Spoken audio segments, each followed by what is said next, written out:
ಮೊದಲಿಗೆ ಕನ್ನಡಪ್ರಭದಲ್ಲಿ ಯಾವೆಲ್ಲ ಸುದ್ದಿಗಳು ಪ್ರಕಟವಾಗಿವೆ ಅಂತ ನೋಡ್ತಾ ಹೋಗೋಣ. ಮೊದಲಿಗೆ ವಕ್ಫ್ ಮಸೂದೆಗೆ ಲೋಕಸಭೆಯಲ್ಲಿ ಅಸ್ತು ಸಿಕ್ಕಂತಾಗಿದೆ. ಲೋಕದಲ್ಲಿ ಗೆದ್ದು ಬೀಗಿದೆ ವಕ್ಫ್ ಮಸೂದೆ. ಬರೋಬ್ಬರಿ 14 ಗಂಟೆಗಳ ಮ್ಯಾರಥಾನ್ ಚರ್ಚೆ ಬಳಿಕ ನಿನ್ನೆ ತಡರಾತ್ರಿ 2 ಗಂಟೆಗೆ ಅಂಗೀಕಾರವಾಗಿದೆ. ಇಂದು ರಾಜ್ಯಸಭೆಯಲ್ಲಿಯೂ ಕೂಡ ಸಮ್ಮತಿ ಸಿಗುವ ಸಾಧ್ಯತೆ ಇದೆ ಅಂತ ಹೇಳಲಾಗ್ತಾ ಇದೆ. ಯಾಕಂತಂದ್ರೆ ಹಾಗೆ ಸೀಟು ಮತ್ತೆ ಮತದಾನದ ಪ್ರಕ್ರಿಯೆಯಲ್ಲಿ ಎನ್ಡಿಎಗೆ ಸಿಗುವ ಸಾಧ್ಯತೆ ಇದೆ. ಇನ್ಮುಂದೆ ಮುಸ್ಲಿಮರ ಹಕ್ಕು ಕಸಿಯುವ ಯತ್ನ ಅಂತ ವಿಪಕ್ಷಗಳು ಏನು ಆರೋಪ ಪ್ರತ್ಯಾರೋಪಗಳನ್ನು ಮಾಡ್ತಾ ಇದ್ವು. ಆದರೆ ಅಮಿತ್ ಶಾ ಅವರು ಹೇಳ್ತಾರೆ ಮಸೂದೆ ಯಾವುದೇ ಧರ್ಮದ ವಿರೋಧಿ ಅಲ್ಲ ಅನ್ನೋದರ ಮೂಲಕ ವಿರೋಧಿಗಳಿಗೆ ಪ್ರತ್ಯುತ್ತರವನ್ನು ಕೊಟ್ಟಿದ್ದಾರೆ.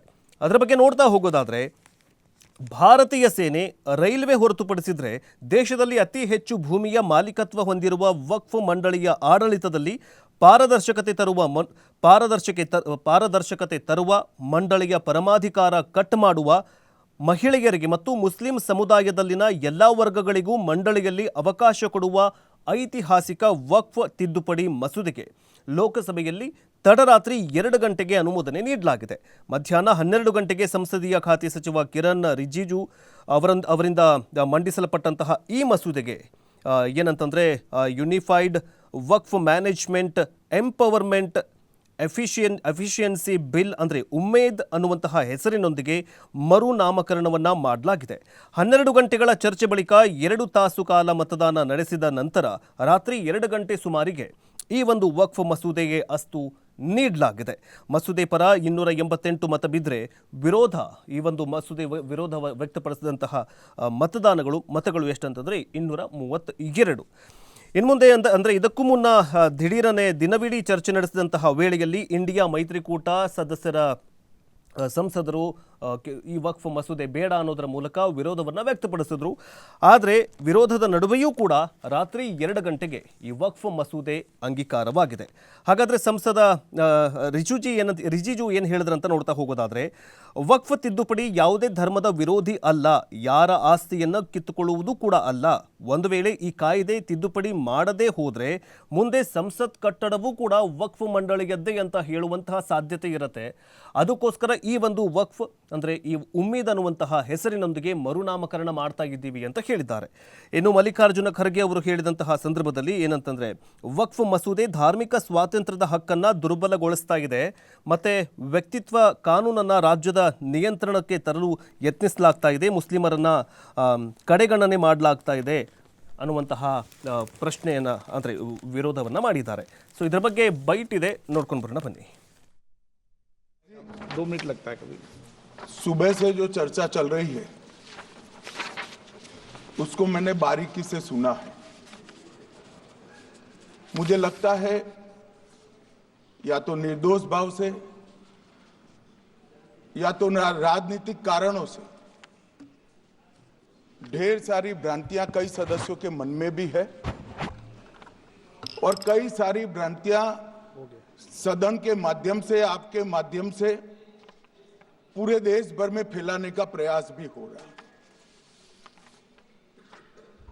बिल पर चर्चा का जवाब तो माननीय रिज्जू साहब देंगे. मैं कुछ बातें यहां रखी है, इसको मेरी समझ के हिसाब से क्लैरिफाई करने का जरूर प्रयास करूंगा.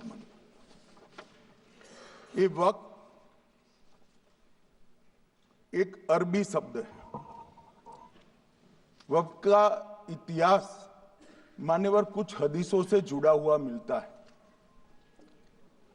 और आजकल जिस अर्थ में वक्त शब्द का प्रयोग ಏನಂತಂದರೆ, ವಕ್ಫ್ ಮಸೂದೆಗೆ ಈಗ ಲೋಕಸಭೆಯಲ್ಲಿ ಗೆಲುವೇನೋ ಸಿಕ್ಕಿದೆ, ಆದರೆ ರಾಜ್ಯಸಭೆಯಲ್ಲಿ ಇವತ್ತು ಅಂಗೀಕಾರವಾಗುತ್ತಾ ಇಲ್ವಾ ಅನ್ನೋದನ್ನು ನೋಡಬೇಕು. ಆದರೆ ಈ ಮಸೂದೆಯಲ್ಲಿ ಅಂಥದ್ದೇನಿದೆ ಅಂತ ನೋಡ್ತಾ ಹೋಗೋದಾದರೆ, ಯಾಕೆ ಈ ವಿರೋಧ ಪಕ್ಷದವರು ವಿರೋಧ ಮಾಡ್ತಾ ಇದ್ದಾರೆ ಅನ್ನೋದನ್ನು ನೋಡ್ತಾ ಹೋಗೋದಾದರೆ, ಅನ್ಯ ಆಸ್ತಿಗಳ ಮೇಲೆ ಹಕ್ಕು ಸಾಧಿಸುವ ವಕ್ಫ್ ಮಂಡಳಿಯ ಪ್ರವೃತ್ತಿಗೆ ಬ್ರೇಕ್ ಹಾಕೋದಕ್ಕೆ ಈ ಒಂದು ಮಸೂದೆಯನ್ನು ಅಂಗೀಕಾರ ಮಾಡಲಾಗ್ತಾ ಇದೆ. ವಕ್ಫ್ ಮಂಡಳಿಯ ಸದಸ್ಯರಾಗಲು ಮುಸ್ಲಿಮೇತರರಿಗೂ ಇನ್ನೂ ಅವಕಾಶ ಸಿಗಲಿದೆ. ಇನ್ನು ಮುಂದೆ ಮಹಿಳೆಯರಿಗೂ ವಕ್ಫ್ ಆಡಳಿತ ಮಂಡಳಿಗೆ ಮಸೂದೆಯಲ್ಲಿ ಪ್ರಾತಿನಿಧ್ಯವನ್ನು ಕೊಡೋದಕ್ಕೆ ಸಾಧ್ಯತೆ ಇದೆ. ಆಮೇಲೆ ಬೋಹ್ರಾ ಕೆಲವೊಂದಿಷ್ಟು ಸಮುದಾಯಕ್ಕೆ ಪ್ರತ್ಯೇಕ ವಕ್ಫ್ ಮಂಡಳಿ ಸ್ಥಾಪನೆ ಜೊತೆಗೆ ವಕ್ಫ್ ಮಂಡಳಿ ಆಸ್ತಿಗಳ ನಿರ್ವಹಣೆಗೆ ಕೇಂದ್ರೀಕೃತ ಮಂಡಳಿ ರಚನೆ ಮಾಡೋದಕ್ಕೆ ಸಿದ್ಧತೆಯನ್ನು ನಡೆಸಲಾಗಿದೆ. ಮಹಾಲೇಖಕ ಅಂದರೆ ಲೇಖಪಾಲರ ಮೂಲಕ ಆಡಳಿತ ಮಂಡಳಿಗೆ ಲೆಕ್ಕ ಪರಿಶೋಧನೆ ಅಂದರೆ ಎಷ್ಟೆಲ್ಲ ಆಸ್ತಿಗಳಿದ್ದಾವೆ ಅವೆಲ್ಲವೂ ಕೂಡ ಇನ್ಮುಂದೆ ಕರೆಕ್ಟ್ ಆಗಿರುವಂತಹ ಲೆಕ್ಕ ಸಿಗತ್ತೆ ಅನ್ನುವಂತಹ ಮಸೂದೆಯಲ್ಲಿ ಕೆಲವೊಂದಿಷ್ಟು ಪಾಯಿಂಟ್ಗಳನ್ನು ಹಾಕಲಾಗಿದೆ.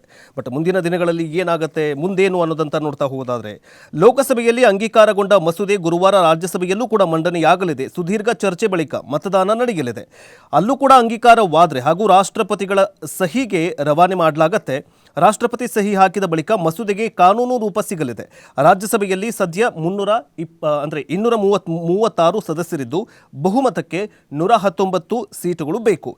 NDA 125 ಸದಸ್ಯರನ್ನ ಹೊಂದಿದ್ದು ಮಸೂದೆ ಅಂಗೀಕಾರ ಆಗುವ ನಿರೀಕ್ಷೆ ಇದೆ ಅಂತ ಹೇಳಲಾಗ್ತಾ ಇದೆ. ಯಾಕಂತಂದ್ರೆ 119 ಸೀಟುಗಳಲ್ಲಿ 119 ಮತದಾನಗಳು ಬಿತ್ತು ಅಂತಂದ್ರೆ ಅಂಗೀಕಾರವಾಗುತ್ತೆ ಈ ಒಂದು ಮಸೂದೆ.